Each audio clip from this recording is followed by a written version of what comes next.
Please welcome David Cay Johnston and Nancy Sharkey.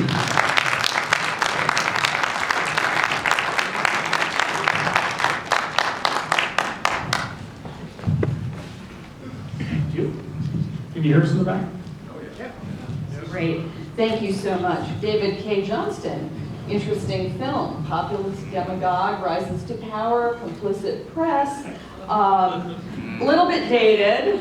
Here, Ann, take this food and go cook it. It's based on Huey Long in Louisiana, and you actually have a Huey Long story, do you not? Well, sort of. My father grew up, my dad from Nolans.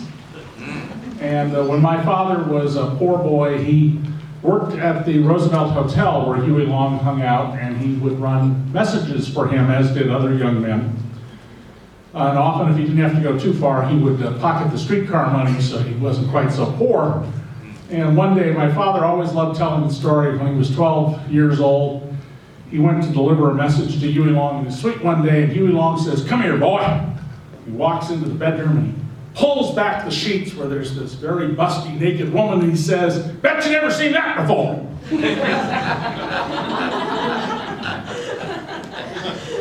All right, but sadly onto darker things. So Jack Burden, metaphor for complicit press. What did our press with Trump get wrong? What happened here? Well, in this election, journalists were faced with a fundamental problem that most of them are simply not trained or equipped to do. I wasn't trained in journalism school. I was a reporter on the front page of the San Jose Mercury when I was only 19 years old, and I taught myself. But journalists are trained in the 5 W's: who, what, where, when, why. Donald Trump falls outside of those parameters. He's doing something very different. He's appealing to people on an emotional level. He is saying, "I'm your champion, I'm your hero," the way you saw Willie Stark do. And as a result, the coverage of the horse race was really superb this year. It was a very good job done by a number of newspapers about the horse race. And by that I mean going out and interviewing voters, talking to people in different communities about what they thought and what they felt. What wasn't covered was what's called vetting the candidate. Now, there are people who across America often said, "Well, they never vetted Barack Obama." Well, you know, I've read about interviews with children who went to kindergarten and first grade in Indonesia with Barack Obama, kids who hung out and smoked dope with him in high school in Hawaii, women he asked out on dates and did or didn't go out with him, a couple of love letters that he wrote to some young women, professors of his who have talked about what a brilliant student he was, both at Columbia and at Harvard. I would say he was pretty thoroughly vetted. Donald Trump is a whole other story. Donald Trump risked everything he had and his casino license to demonstrate his absolute loyalty to one of the biggest cocaine traffickers in America, a guy named Joseph Wexelbaum. You can look in the files of all the 5 big newspapers, the New York Times, Washington Post, LA Times, USA Today, and the Wall Street Journal. You won't find his name. You won't find it on ABC, NBC, or CBS. PBS, if you saw me on their Sunday show, they edited out every reference to every criminal associated with Donald Trump, and it is a very long list of people: Russian mobsters, American mobsters, drug traffickers, swindlers, not a word. What the press failed to do was ever say, who is this guy? And the reason for that, I believe, fundamentally is, you know, everybody slows down and rubbernecks at a car crash. Donald Trump is a car crash with dancing girls and fireworks. I mean, it's just an amazing thing, and people just wanted to see this. And what they didn't do was say, well, who is this guy really? And his superficial story of who he is: successful businessman, not multi-billionaire, no verifiable evidence of that. None of that was vetted. And indeed, when the New York Post on July 31st ran photographs, probably leaked by Donald Trump, of his wife posing in not art pictures, but flat-out girl-on-girl porn pictures, nobody picked up on it. Nobody said, what in the world? What is this? Unless you read the New York Post. By the way, the slogan, you know, the New York Times is all the news that's fit to print. And when I worked at the Times, I used to always say that the slogan of the New York Post must be all the news that isn't fit to print. So why do you think the mainstream media did not pursue the Weichselbaum, the associations, the Russian mobsters? They're documented in the making of Donald Trump. Why no mainstream media coverage of that? Well, first of all, it's not that I didn't try. We sent numerous copies of this book to people. I called reporters I know at all the big papers, producers. I had this is my 6th book. I had the most incredible PR person at this little tiny publishing house. And we tried and we tried and we tried. We tried to get on the Sunday morning talk shows. We tried to get into the papers. The Washington Post and the New York Times and AP and others called me to get documents I had on Trump. I have a huge collection of many, many thousands, probably tens of thousands of pages of Trump documents. But nobody wanted to touch this story. And I think there are a couple of reasons. First of all, newspapers generally are never comfortable writing about the mob. They're just not. The only exception I know of that would be the New York Daily News and the Philadelphia Inquirer. And I think everybody else has always been pretty uncomfortable writing about the mob. Until there's a federal indictment. When there's official action about the mob, then you're right about it. But not any independent inquiry into it. Very unusual, and so that's one. 2, there has been a 40-year campaign, an increasingly better funded campaign against honest journalism in this country. It began with Reed Irvine and something called Accuracy in Media. You now have the Media Research Center run by Brent Bozell. You have a number of other places like Rush Limbaugh and others who, in many cases, just concoct stories that things are not true. And you've all seen the bumper stickers, "Don't trust the liberal media," because, of course, you should trust Fox News. Thirdly, in the year 2000, there were 60% more journalists working in America than there are today. The fastest disappearing white-collar job in America since the turn of the century has been journalism. I have been trying to help a journalist at a paper in the Midwest who was fired for doing her job. She was told to go write about a youth hostel that was going to open in town. So she went out and interviewed people and whatnot, and then on the way back to the office, she stopped by City Hall and pulled the building inspection records and fire department records and found out that the building was full of safety code violations that hadn't been corrected. And the police chief told her, you know, if people were in that building, there's a fire, they're going to die. And her editors said, "What is wrong with you? You were supposed to write a nice feature. You're fired." So the lack of revenue at some places, not the very biggest papers, but some of them has had a very negative effect on all of this. But fundamentally, I think the real basic problem is the assumption journalists made that they were covering someone who's interested in public policy, when in fact what they were covering is a world-class narcissist whose only public policy is the glorification of the genetically superior Trump family. So on that, you have written about him, you followed him for 28 years, starting in Atlantic City.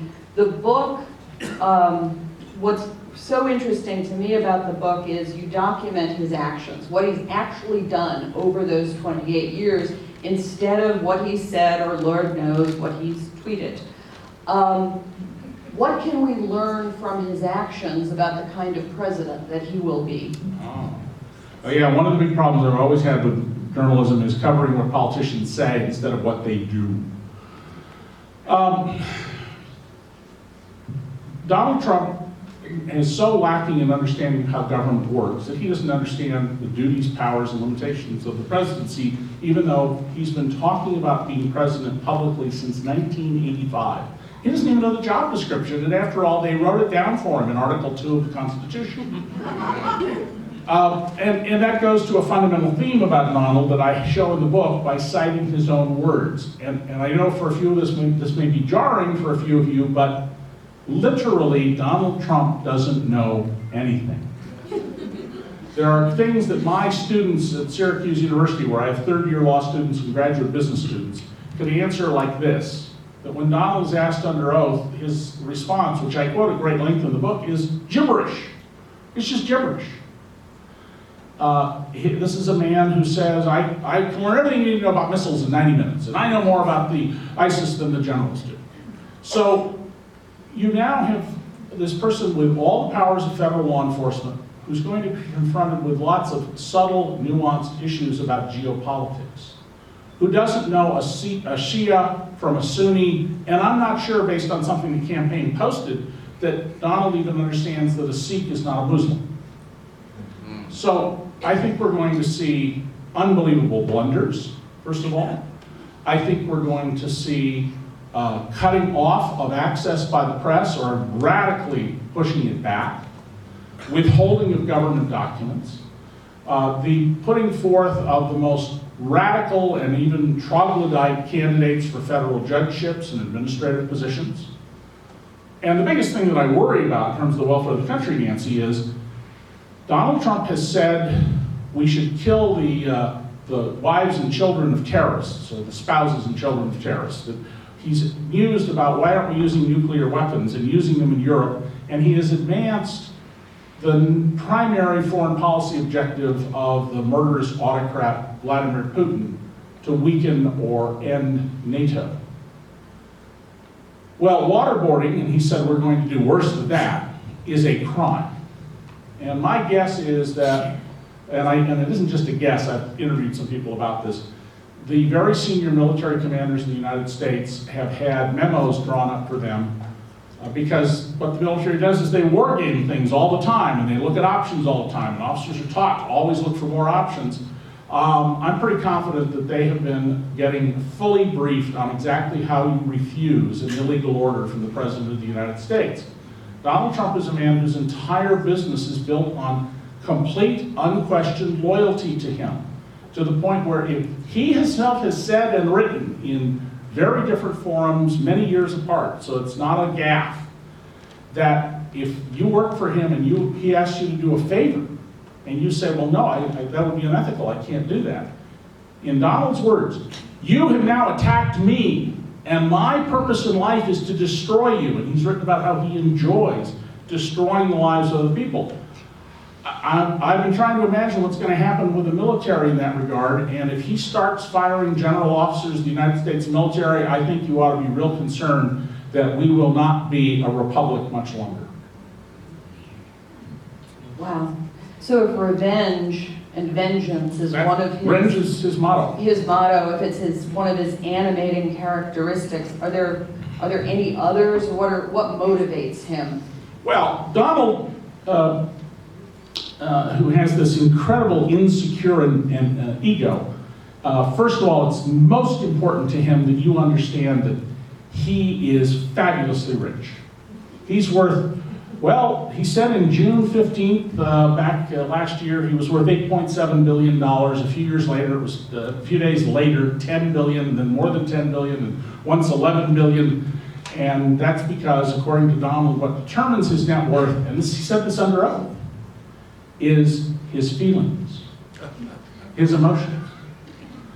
Secondly, Donald, of course, has to be the great Don Juan of our age.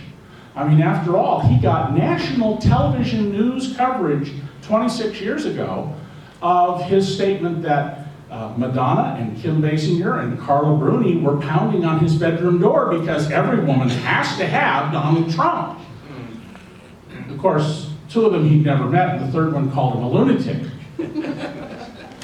And when offered the opportunity, by the way, to walk this back on the Howard Stern show when he was in his mid-60s, 20 years later, Donald Trump doubled down. And then to Donald, everything must be bigger, you know? Trump Tower, he says, is 68 stories. It's 58 stories. He added 13 floors to the Taj Mahal, and there are other things he claims are very big. So, his economic platform. Okay. So he promises to bring the lower middle class, bring jobs, bring manufacturing back, bring better health care, fix all of the problems while cutting taxes at the very top. How's that going to work out? Yeah, that's going to be an interesting kettle of fish. Before the campaign, when Donald was a sort of liberal Democrat, and before he was against abortion, and when he believed in universal no out-of-pocket health care, like Willie Stark, health care, he used to say, should be a right to everybody. He's gone through quite a transformation. So here's Donald Trump's plan. Don't approve the TPP and start a trade war with China, which is now busily trying to make friends of the 11 other countries in the TPP so that they will abandon the sphere of Washington and enter the sphere of Beijing, a country to whom Donald Trump is deeply in debt to the communist-owned Bank of China. Think for a moment of what would have happened if Barack Obama or Hillary Clinton had so much as a $500 credit card from a communist bank. He wants to have a massive infrastructure program, which would employ lots of unskilled and semi-skilled people. But he's not going to raise taxes, he's going to cut taxes, especially on wealthy people like himself. And he has a fabulous child care program. His child care program is, you could deduct all the expenses of child care without limitation. So to those of you who have 3 or 4 mansions and a private jet and you fly the kids around with their 3 to 5 nannies, this is great. You're going to get to write it all off on your tax return. He is going to take care of our vets, especially the ones that are going to get in the new wars, because as he said during the campaign, I love war. So here's a man who's going to spend money like crazy, cut taxes like crazy, especially for rich people like himself, and balance the budget. And I would suggest that if you know anything about public policy, if you sat down on an airplane going from Tucson to New York, or a train going over to Los Angeles, next to somebody who said the things Donald Trump said during the campaign, especially, 5 minutes in, he's worth $8 billion, and 20 minutes in, he's worth $11 billion, you would look at this person and go, this guy's delusional. So here in southern Arizona, we're particularly interested in his wall. Well, the Mexican government's foreign ministry just said we're not having anything to do with building any wall, and we think we shouldn't build a wall. There are physical limitations to building a wall, but you can build a wall. You could build Donald Trump's perfect, quote, beautiful wall, and it's not going to have any effect whatsoever. People are going to get into the country. I teach the law of the ancient world at Syracuse, so I have studied a lot about the ancient world as an adult, not when I was young. And one of the lessons I can tell you is, as far back as we have history, no rich country next to a poor country or region has ever been able to stop people from coming. You can't do it. And it's not unlike the war on drugs, where I remember when I was writing for the Los Angeles Times 35 years ago and exposing corruption and incompetence and spying at the LAPD, one day going to the dentist, and my dentist is going to put cocaine or whatever they call the commercial version Novocaine. Novocaine, thank you, on my teeth. But And cocaine, she says, I think, would and work. she says, do you know how much an ounce of, that's 28 grams, an ounce of pharmaceutically pure cocaine costs? And I said, no. And she says, $40. And I said, are you kidding? And she said, yeah, you can cut it and sell it on the streets for $10,800. Well, there's no product in the world that you can buy illicitly for $40 and sell for $10,800 that law enforcement's going to stop. It's just not the strategy that's going to work. You got to come up with a different strategy to deal with this. You build that wall, people just come up with another strategy. They're going to come to the United States. They're going to go out of the United States. This is just not sensible. Wow. And it's not going to get built. So, And if I'm wrong, by the way, I'll be the first person to say I was wrong. so before we go to some audience questions, tell us a little bit about what you're working on now. You're continuing to follow the Trump story. Well, I write a column every week at the Daily Beast, and I post all of those at my Twitter feed, which is David Cay. My first and middle name is J. It also appears in Investigative, and I write columns for the New York Daily News and some other places. We're negotiating for me to do a new book on Donald Trump, on the terms of that. I'm leaving to go to Germany because, well, there's only a quarter as many people in Germany as in the US. My book has sold many more copies in Germany in both English and German language than here.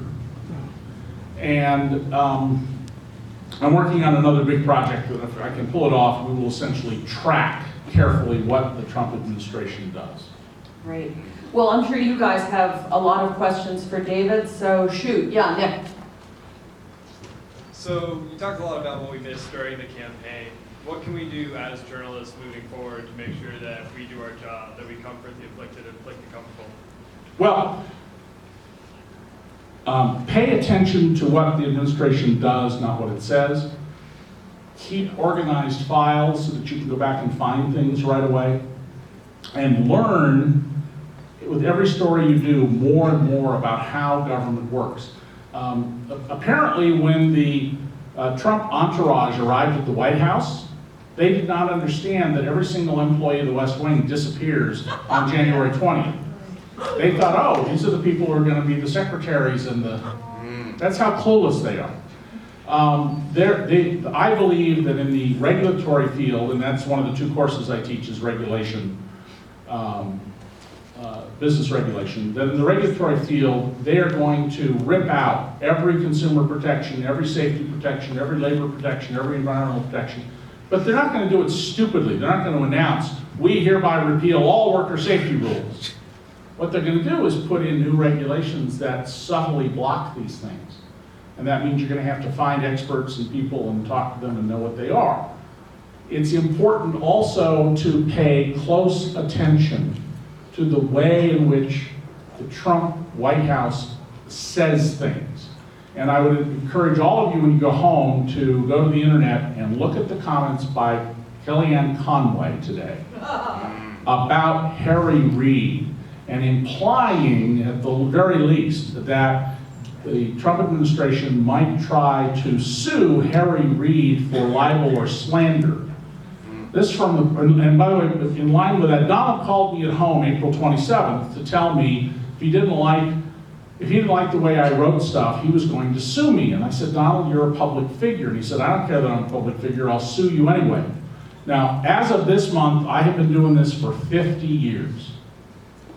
From the Santa Cruz, California School Board to the White House, no politician has ever come within a million miles of telling me, write it the way I want it, much less, I'll sue you if you don't.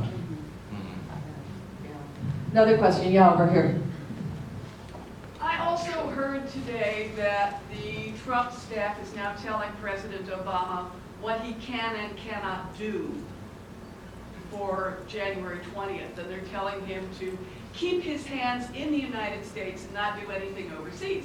Now, this is all phenomenally depressing, and I am not a journalist, and I hate to say it, but I am rapidly, if not completely, losing faith in the mainstream media. And my question basically is, what can the rest of us do to save our butts before we all go Okay, to flames? so two really important aspects to that, all right? And here's the first and most important one.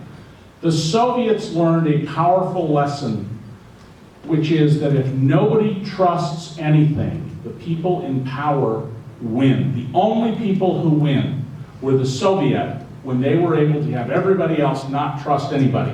So you've got to be skeptical. You should always read news accounts skeptically. They're often done under tremendous time pressure. Journalists who cover the White House, for example, are not, they're specialists in the White House. They're not generalists about the rest of government. Overwhelmingly, what I read every day, and I get up before dawn and I read the New York Times, the Wall Street Journal, the local newspaper in Rochester, and online, the Washington Post, the LA Times, and then I pick some other regional paper. At the moment, it's the Sacramento Bee. And I go through all of them. I don't read every word, but I go through all of them to see what I need to read. And overwhelmingly, what I read is accurate information. It may not be what I want to read, but it's verifiable, it's got sources that are named. You should pay attention to those accounts, all right? You really should. But you also should be complaining. You should be going to the editors of the New York Times, who just posted this craven, awful letter. Please continue to support us, because if you don't support us, we can't do what we do. Well, that's true, but they also ought to hear, well, where the heck were you on vetting Donald Trump? And why are you using your resources the way you are? And you know, if you want to keep, Benjamin Franklin was asked once the Constitutional Convention had been voted to begin this, the second American Republic. We live in the second American Republic. Well, what do we have, Mr. Franklin? A democracy or a republic? And he said, well, a monarchy or a republic? And he said, a republic if you can keep it. The great lesson of 2016 isn't Donald Trump. He's in the long range of history, he's a passing character and an incompetent who's gotten his way into this office. It is the story of the American people failing, you people, everybody else failing to be citizens. Absolutely. So Rachel Maddow, John Oliver, a number, even O'Donnell, of course, your friend Lawrence, have all on this question made ringing endorsements of Americans supporting their local papers. Did we make a mistake in putting so much stuff up for free on the web? And you know, the economic model of papers has changed. So Yeah. what can we do about that as citizens? The news began 400 years ago as a way for the burgher with an H, the burgher class and the trading class to have information that helped them dealing with the predatory instincts of the aristocrats. And news accounts that would tell you that there's a new portmaster in a city many days' journey away, and you know, implying whether he had to pay bribes or not, or whether there's distant wars. And this is when the Medicis developed correspondent banking, which meant they also built a political spy network, a commercial spy network all over. And the whole model was based on advertising for 400 years. The internet is destroying that. It is eliminating what's called in economics intermediation. The only thing it hasn't seemed to have affected so far, by the way, is the real estate market. And I think that's because of the deeply entrenched racial aspects of housing. But travel agencies, when they had to fill out a hand ticket and send it in to a hotel, used to get 10%. They sell a room for $110.11. They got a check for 10% of that. Now you see these ads on TV for Expedia and Hotels.com. They charge 15%, even though it's all digitized. They don't necessarily make it more efficient, but they've cut out all these people's jobs and replaced them with work for morons. I'm sorry, electrons. And in the news business, revenues have radically shrunk. If I recall correctly, 1995 or 1996, I joined the New York Times in 1985. 1996, the New York Times sold for the first time for any newspaper $1 billion worth of ads. And in its peak, its revenues are about $1.8 billion.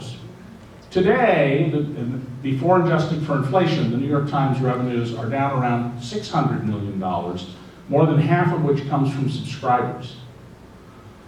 It takes money to make news. News doesn't just exist, it is extremely expensive.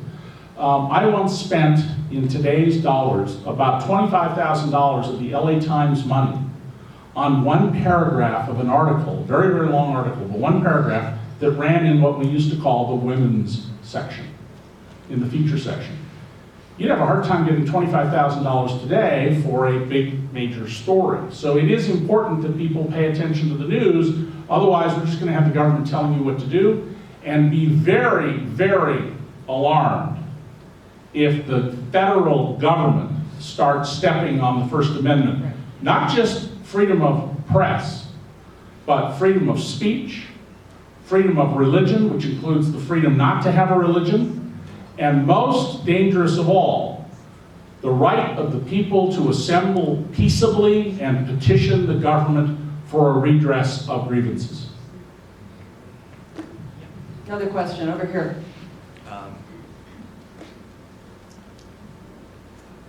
Are there other models of journalism? I've heard that in some European countries that the state actually provides some of the seed money, and there's, I don't know, 4 or 5 or 10 BBC channels. Yeah. There's a lot of good, accurate information on television. The Right. problem that I see here is that the TV media totally abandoned journalism for the last 2 years, and they refuse to cover any policy anything substantive policy-wise. So- It was all horse race, all breathless, all the time.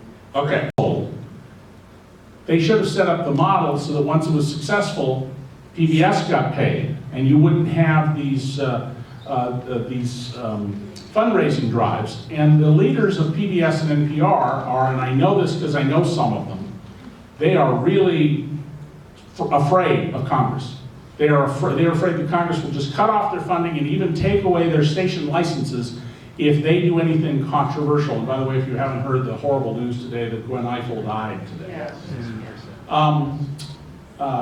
So we can have other models. We have some nonprofit models. ProPublica is nonprofit. It has first-rate journalists doing first-rate work. I am the board chairman of the Investigative Post in Buffalo, New York, on less than a $250,000 budget with 3 reporters.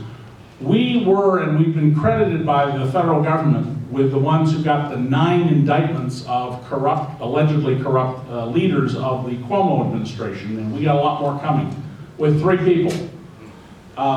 We can have better models. Public's going to need to support them. Public interest magazines that do serious work, whether it's on the right or the left, need to be supported. So, and my wife and I donate to a lot of these. Mother Jones Investigative Fund, The Nation. I subscribe to a bunch of magazines on the right too. I mean, I read because I want a broad range. The National Review and the Weekly Standard and others. But you need to donate to support these things because commercially, the economy changed. And it's no different for the loss of jobs in newsroom because the economy changed than the semi-skilled and unskilled factory workers whose jobs went away and are not coming back because we don't need them anymore. And just one quick example to explain that.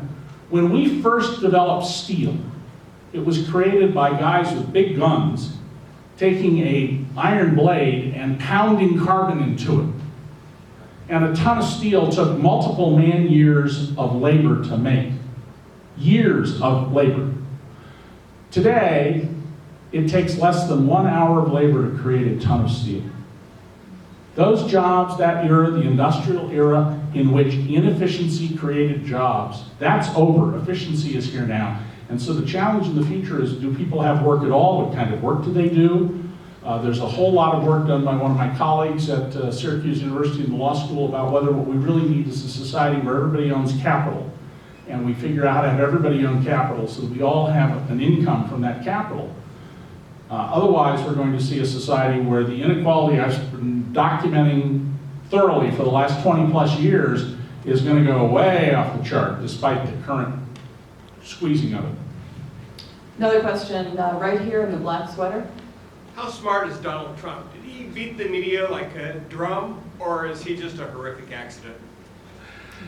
Donald is not stupid, but he's not deep. He's just fast and quick, and he doesn't pay attention.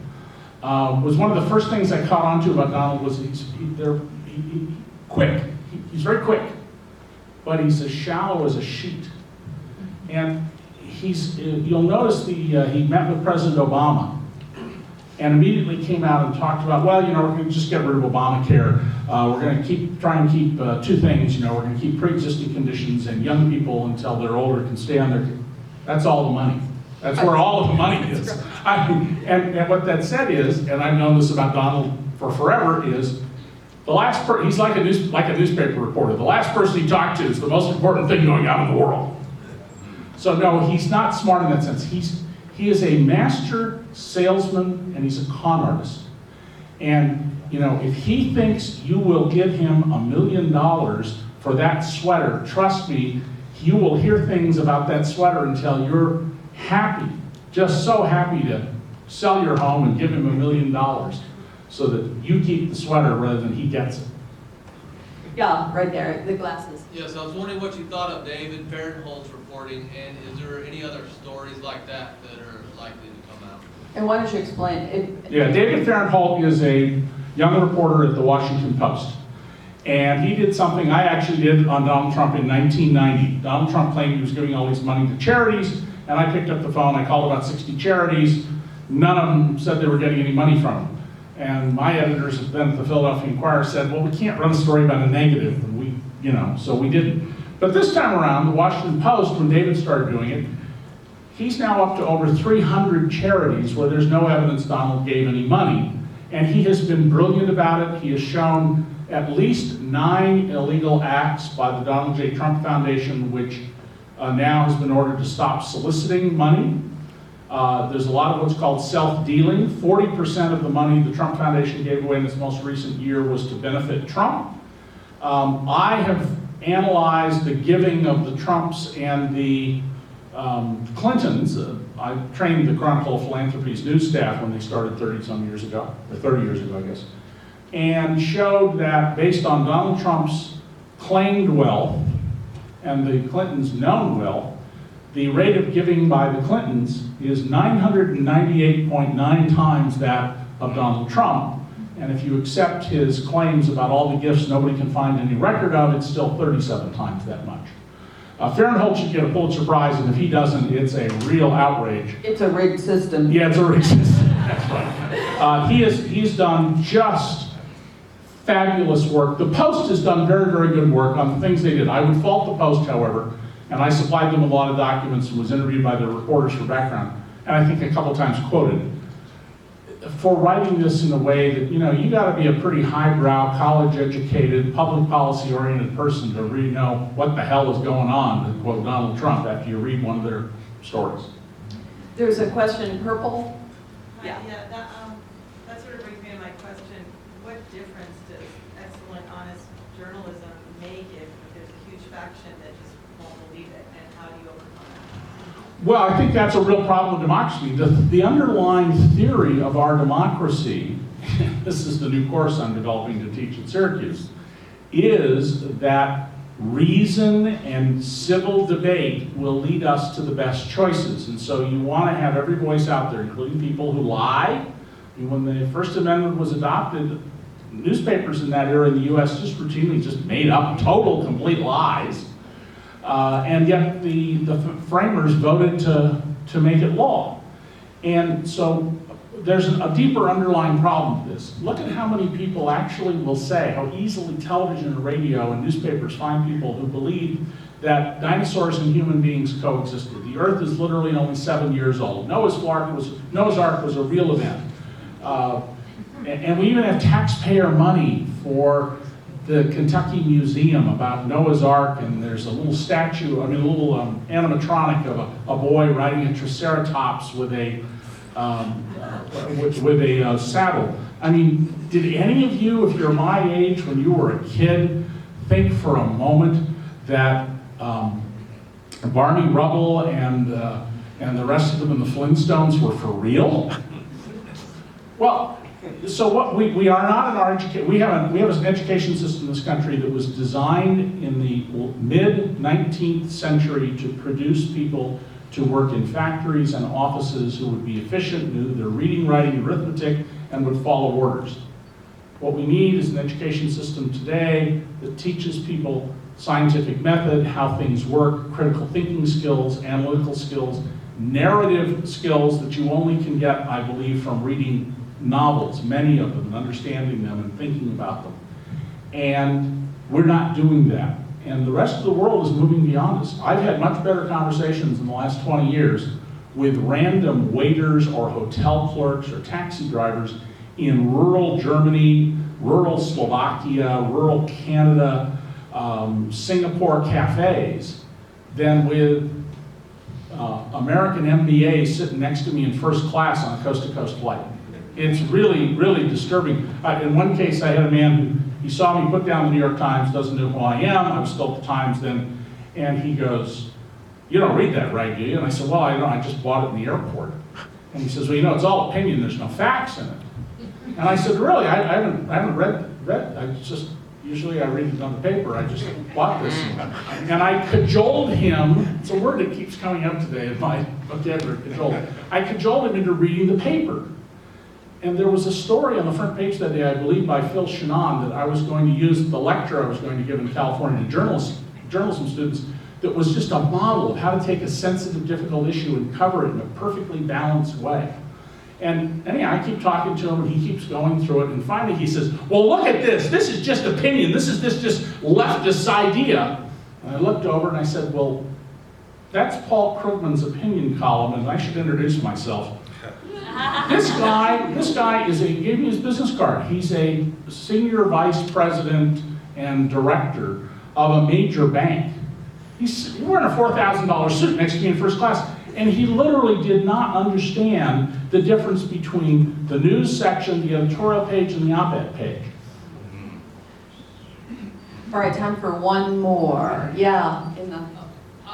So in the aftermath of the election, there's been a lot of talk in the media about how there are racial divides and socioeconomic divides and sort of demographic changes led to Donald Trump's election. I was wondering if you could comment from your perspective. Well, all of those demographic changes should have led to his loss. I mean, and I say this as a registered Republican, the Republicans should become the minority party of diminishing consequence if they continue down the road they're going down. What happened is there are 18 provisions in the U.S. Constitution that were put there to protect slavery, and you can read, if you want, Professor Finkelstein of Albany Law School's book, The Pro-Slavery Constitution. I don't agree it's pro-slavery, but he does lay out the 18 points. And one of those is the Electoral College. We don't elect by popular vote. If we elected by popular vote, Al Gore would have been president, and Osama bin Laden would have been dead about 2 months after 9/11. And Hillary Clinton. And Hillary Clinton would be president as well. And there was a project run by Republicans called Red Map, which you can go read about. There's plenty of articles about it, to redistrict in 2010. And so what they did is they heavily corralled Democrats. So you have districts that are like 95% perceived Democrats or liberals, minorities, students. Someone did an analysis of Pennsylvania's delegation. And I don't remember the exact numbers, but they're roughly along the order of there are 5 Democrats and 17 Republicans in the House in Pennsylvania, but if they had just divided them up by computer to make them all even, it would be 17 Democrats and 5 Republicans. And then there's the voter suppression. Do not underestimate the voter suppression that has gone on all over, and which was made possible by John Glover Roberts, the Chief Justice of the United States, saying, oh, we live in a different era, we don't need Part 1 of the Voting Rights Act. So voter suppression, corralling as it's called, caging, which is another technique to go after people so they don't vote, and threats. You know, we need to have armed people poll watching in certain places. All of those had an impact on the vote. On the other hand, you know, half the people who were eligible to vote in this country didn't vote. Yeah. Half. And if they didn't vote because they're contented with the way things are, I sure hope that we get 90% voting next time around. Maybe we could, after that, get rid of Tuesday voting, which was designed explicitly for the purpose of suppressing working class and minority voters. David Cay Johnston, thank you so much for this today. So if anyone does have a book and you'd like David to sign it, he signed a few. He'll be out in the courtyard for a few minutes after this. But we appreciate all your great questions, your attention today, and your support of journalism on screen. Thank you.